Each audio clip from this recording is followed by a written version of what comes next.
Tonight, there are calls for the vice president and the cabinet to invoke the 25th Amendment, including an Illinois Republican congressman. WGN's Gaynor Hall is here with more on that. Gaynor. Yeah, Ray and Micah, there is a report tonight from CNBC that Secretary of State Mike Pompeo and Treasury Secretary Steven Mnuchin were among cabinet members who held informal conversations about invoking the 25th Amendment.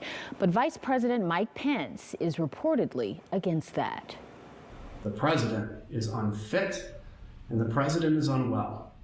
And the president must now relinquish control of the executive branch voluntarily or involuntarily. It's time to end the nightmare, in the words of Illinois Republican Congressman Adam Kinzinger, who called for the vice president and members of the cabinet to invoke the 25th Amendment. And Kinzinger wasn't alone. What happened on Capitol Hill yesterday is a direct result of his poisoning the minds of people with the lies and the frauds. The president's former chief of staff, John Kelly, said if he was in the cabinet, he would support it. The process? If a majority of the cabinet and the vice president agree that the president is unfit to remain in charge of the country, they could transfer power, at least for a few days, until Congress acts, to the vice president. But support from VP Mike Pence reportedly not happening. Speaker Pelosi and I tried to call the vice president this morning to tell him to do this. They kept us on hold for 25 minutes and then said the vice president wouldn't come on the phone. I do not believe that's appropriate at this point.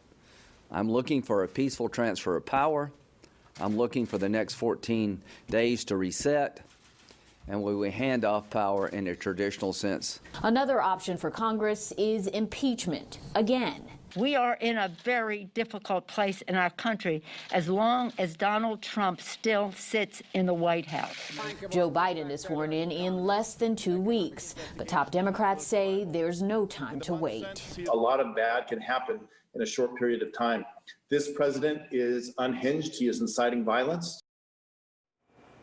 And several Democrats in the Illinois delegation released statements saying if the vice president and the cabinet fail to invoke the 25th Amendment, they want Congress to immediately begin impeachment proceedings. And this is new tonight from the Wall Street Journal editorial board, calling for the president to resign and spare the country another impeachment fight. Ray and Micah.